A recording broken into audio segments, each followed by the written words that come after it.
예, 안녕하세요. 토지 강사 김태형입니다. 저는 지금까지 부동산을 한 20년 정도를 한 것 같아요. 했는데 제가 처음 시작했던 거는 인천 송도에서 신도시 됐고요. 인천에서 제가 한 10년 있었습니다. 지금은 제가 이제 세종에 가서 있는데 세종에서도 처음에는 저도 중개도 하고 이런 생활을 하다가 요새는 뭐 거의 강의만 하고 있습니다. 그래서 오다 보니까 이까지 흘러왔는데요. 앞으로도 계속 뭐 중개도 하고 강의도 하고 또 책도 씁니다. 이런 생활을 계속 할 겁니다. 전문 분야 및 강의 주제 소개인데요. 어떤 분야를 중심으로 이제 활동하고 계신지 그중 자신 있게 가르칠 수 있는 핵심 주제, 강의 주제는 어떤 저는 뭐 대한민국에서 전 토지로도 제 1인자라고 전 자부합니다. 제가 솔직히 강의하는 거는 토지 용도 지역 변경을 합니다. 제가 그렇게 개발제한 구역을 어떻게 하면 해제할 수 있느냐, 농림지역 어떻게 해제할 수 있냐, 보존산지 해제할 수 있느냐, 그 다음에 이제 일반적으로 뭐 모종관리 땅 계획관리 어떻게 바꿀 거냐, 이런 토지 용도 지역 변경하고, 그 다음에 두 번째는 뭐 대학 교수님도 잘 모르실 거예요. 개발제한 구역 카페 만들기, 상수원 보호구역, 자연환경 보존지역, 뭐 이런 지역은 뭐 거의 뭐 한다고 생각하죠. 저는 그런 강의를 합니다. 제가 이제 부동산 하면서 가장 안타까운 게 중개사들이 맹지를 팔아요. 그래서 지금 내가 느낀 감정은 맹지의 기준을 잘 몰라 사람들이에요. 그래서 저는 그 세 개는 제가 그래도 우리나라에서 이빈적 아닐까 뭐 그런 생각을 하면서 지금까지 강의했고 그것만큼은 자신 있습니다. 부동산 강의를 시작하게 된 계기나 전환점이 있다면 말씀해 주실 수 있습니다. 글쎄요, 저도 처음에 뭐 공인중개사 자격증을 딴 계기가 제가 옛날에 사업을 했는데 사업이 좀 안 좋았어요. 부도가 나고. 그래서 제가 이제 이 시장을 내가 나이 들어서 뭐 할 수 있는 게 없을까 시작한 게 공인중개사 자격증을 땄는데요.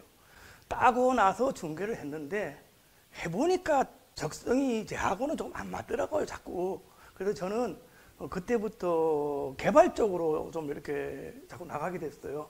이러다 보니까 법률을 자꾸 보게 되고 이러다 보니까 지금까지 제가 보는 법률만 해도 지금도 무수히 지금 보고 있으니까요. 그러다 보니까 토지 분야에서 뭐 어느 정도 이렇게 와 있지 않느냐, 저는 그렇게 됐습니다. 강사님께서 강의를 하면서요 가장 인상 깊었던 순간이나 뭐 수강생이 어떤 수강을 한 뒤에 결과가 있었거나 변화가 있었거나 어떤 그런 기억들이 있으실까요? 제가 강의를 해보니까요.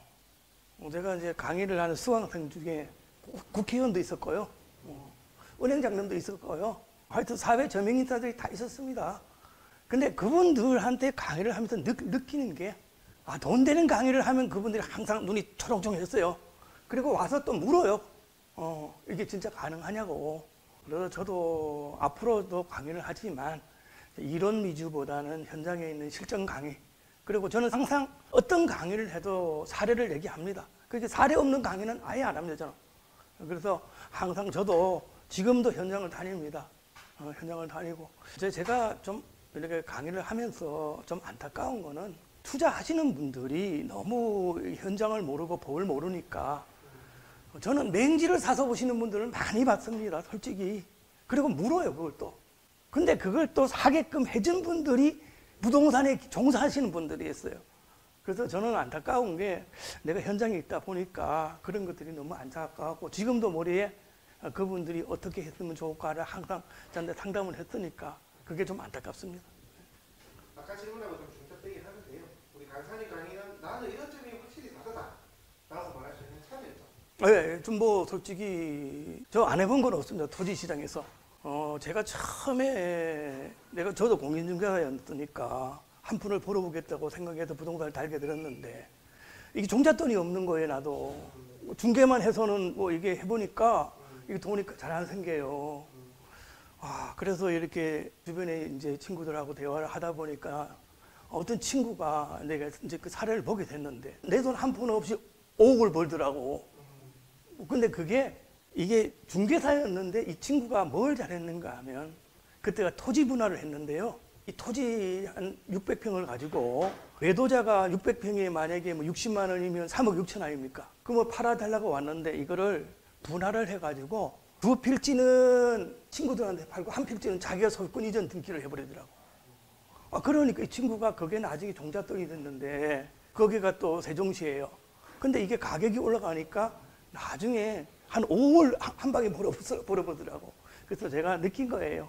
아, 이게 부동산 시장에서 능력만 있고 아이디어만 있다면, 실력만 있다면 얼마든지 이 돈은 벌 수 있겠구나.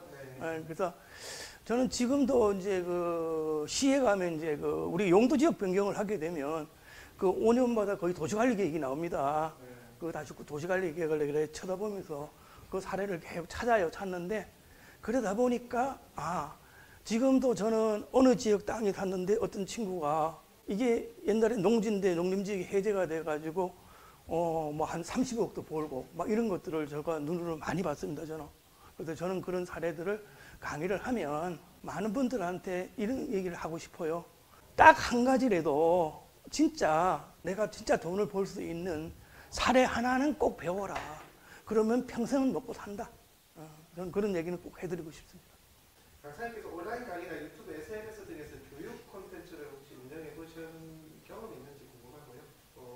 앞으로 어떤 방향으로 교육 콘텐츠를 운영하실 계획인가?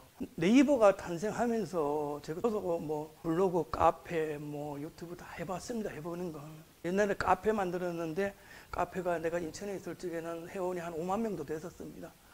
강사님께서 이제 강의를 들은 수강생분들 중에 좋은 피드백이나 혹은 기억에 남았던 내용이나 이런 것들이 좀 있을까요?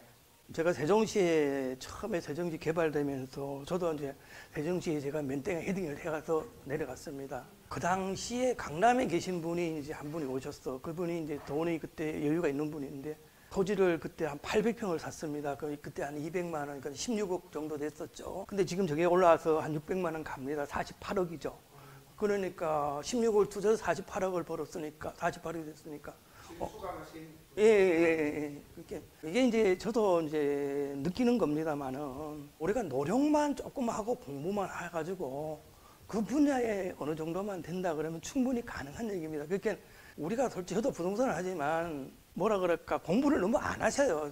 제가 볼 적에 그런 분들한테 꼭 해드리고 싶은 말은 공부를 좀 하셔서 능력이 있는 중개사가 되시라 하는 말씀을 꼭 해드리고 싶습니다.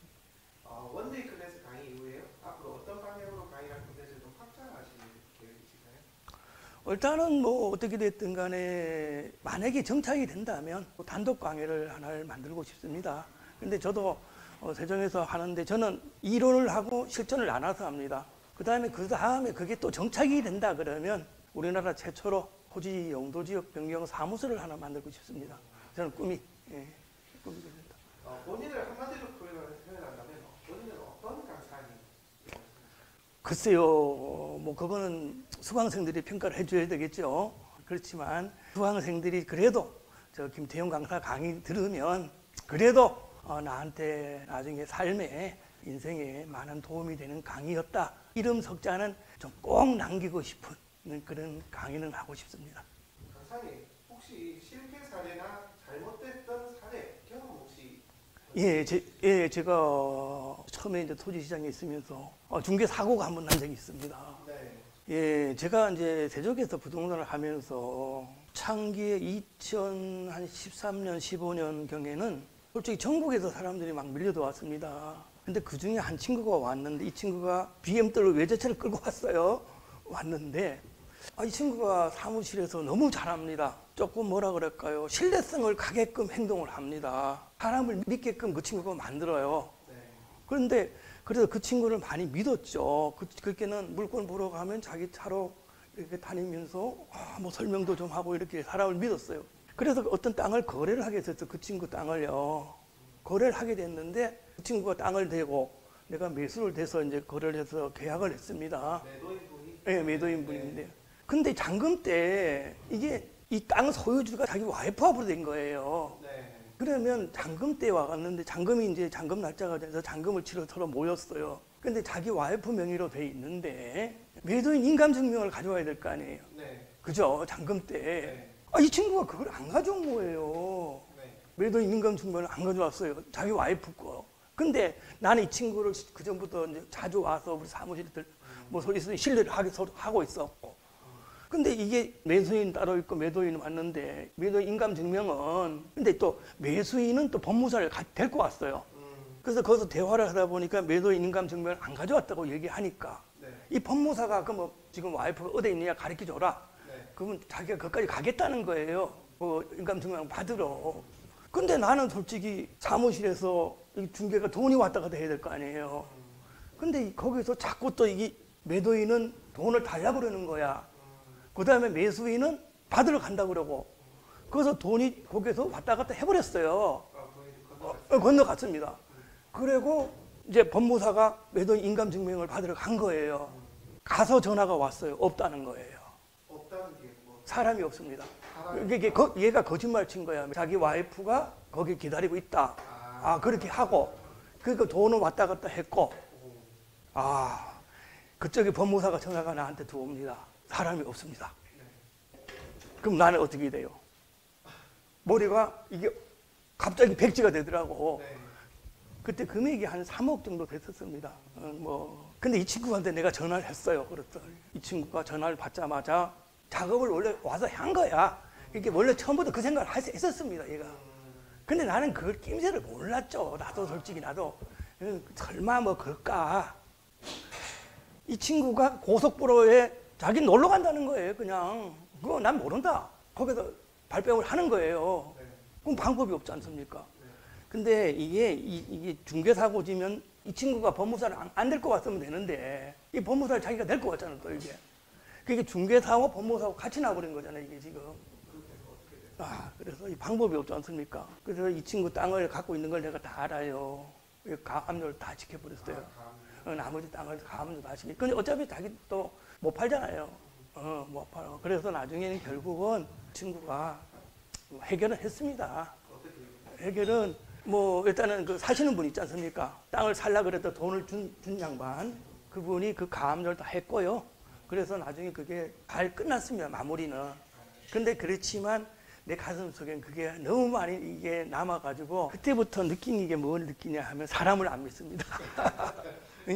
사람을 안 믿습니다. 좀 그런 사건이 있었습니다. 제가 질문드린 외에 꼭 하시고 싶은 말씀이 있으실까요? 저도 부동산을 이렇게 하지만 많은 분들이 공인중개사든 일반인들이든 목적이 어떻게 돈을 벌자고 이런 부동산 공부를 하실 거예요. 그렇지만 부동산 공부를 하는 것까지는 좋은데 진짜 이걸 배워서 부동산 공부가 나중에 될 거냐 하는 것만큼은 조금 신중해야 되지 않겠냐. 그래서 저는 진짜 제 강의만 듣는다 그러면 하나만 진짜만 배운다 그러면 그거 하나만 갖고도 평생을 밥 먹을 수 있는 그런 강의를 제가 해보겠다 하는 그 바람입니다. 네, 오늘 긴 시간 인터뷰에 응해주셔서 감사합니다. 예, 감사합니다.